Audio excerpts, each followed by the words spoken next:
nosso encontro de hoje, nós vamos falar sobre a principal teoria que envolve a microeconomia, a parte da economia que estuda os indivíduos. E essa parte fundamental que estuda a microeconomia é chamada de teoria dos preços. E aí, o que eu preciso entender sobre teoria dos preços? Só para que você compreenda, falar de economia, falar de microeconomia se resume basicamente a entender o funcionamento dos preços. Por que que o preço sobe? Por que que um preço está diminuindo? Por que, por exemplo, que os computadores portáteis ficaram mais baratos? Por que a gasolina está ficando mais cara? Então, a ideia da teoria dos preços é justamente explicar essa relação. Mas, para entender de onde vem a teoria dos preços, nós precisamos compreender como é que o preço ele é formado.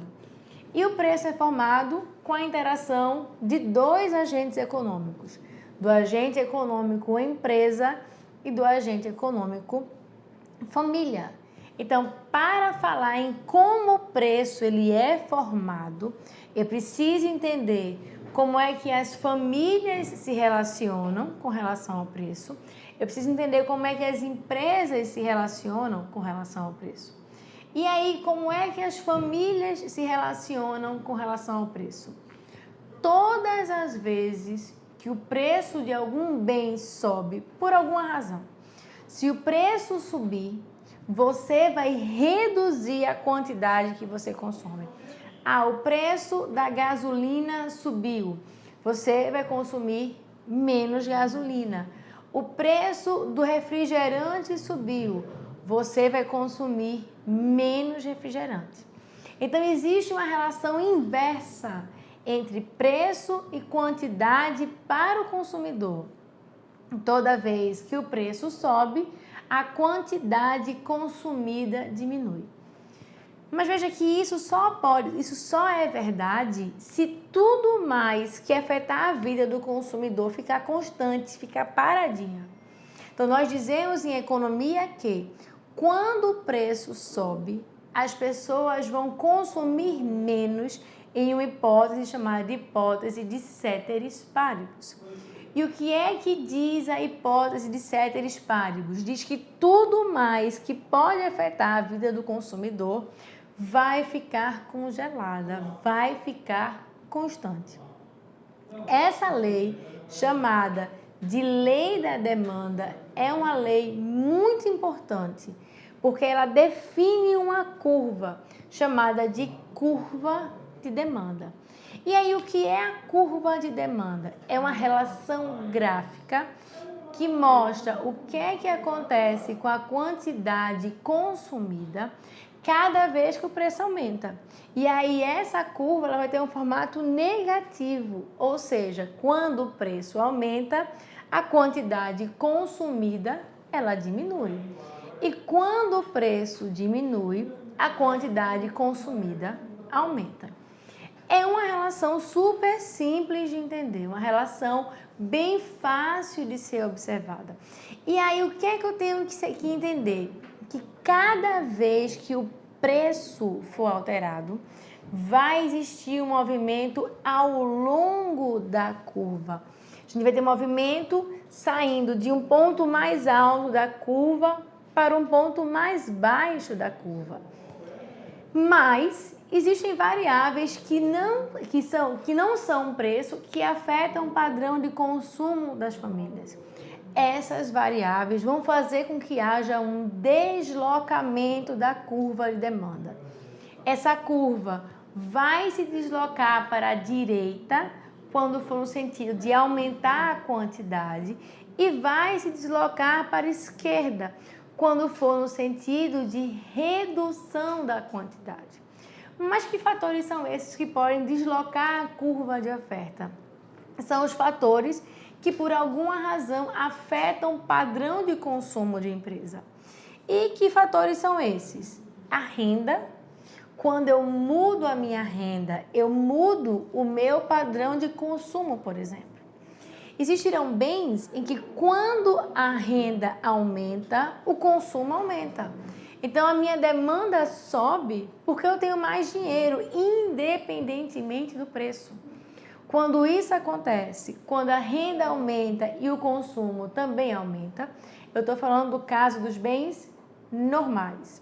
Então, o que são os bens normais? São aqueles bens que, quando a renda aumenta, o consumo aumenta. Do outro lado, existem bens que, quando a renda aumenta, o consumo diminui. E aí, esses bens são chamados de bens inferiores. Qual é a característica dos bens inferiores? São bens que, quando a renda aumenta, o consumo diminui. Mas não é só a renda, não é só a alteração da renda que afeta o padrão de consumo. Existem outras variáveis que afetam o padrão de consumo de uma pessoa. Existe a variável gostos ou preferências. Eu passei a preferir consumir determinado bem, então isso afeta a minha curva de demanda, ou as minhas expectativas. O que eu acho que vai acontecer no futuro afeta o meu padrão de consumo hoje. Além de renda, de preferências ou gostos, de expectativas, existe ainda o preço do bem relacionado. Por exemplo, quando o preço da gasolina aumenta, isso vai alterar o meu consumo de álcool. Então, existem bens que são relacionados. E a relação entre esses bens pode ser vista de duas formas.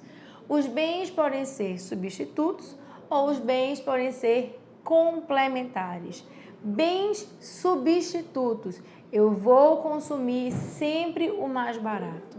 Bens complementares, eu vou consumir sempre esses dois bens juntos. Além da curva de demanda, que determina a relação entre preço e quantidade para o consumidor, existe ainda a lei da oferta, que determina a relação preço-quantidade para a empresa. E o que é que eu tenho na relação da lei da oferta? Eu tenho a situação de que quando o preço ele aumenta, as pessoas vão passar a produzir mais, as empresas vão passar a produzir mais. Então, falou-se em lei da oferta, quando o preço aumenta, o consumo aumenta, movimento ao longo da curva. Assim como a curva de demanda, existirão elementos que, quando alterados, alteram a curva de oferta. E que elementos são esses? Elementos ligados essencialmente ao processo de produção, tecnologia, custos e expectativas. Diferentemente do que acontece no caso do consumidor, não há classificação de bens. Então, eu vou deslocar a minha curva de oferta dependendo do movimento de algum desses fatores. E como é que o preço é finalmente determinado? O preço é determinado pela interação entre as curvas de demanda entre a curva de demanda e a curva de oferta. Quando essas duas curvas elas se cruzam, é encontrado o ponto de equilíbrio de mercado. E o que é esse ponto de equilíbrio de mercado? É a situação em que a quantidade que deseja ser consumida, chamada de quantidade demandada, é exatamente igual à quantidade oferecida pelas empresas, chamada de quantidade ofertada. Quando essas duas curvas elas se cruzam, elas formam um X, eu tenho o ponto de equilíbrio de mercado. E nesse ponto de equilíbrio de mercado, nós alcançamos o preço. E aí, daí o termo teoria dos preços. Essas são algumas considerações mais iniciais que vocês vão encontrar no material de vocês, lá na competência número 2. A gente vai dando uma paradinha por aqui e volta na competência 3. A gente se encontra em breve. Até lá!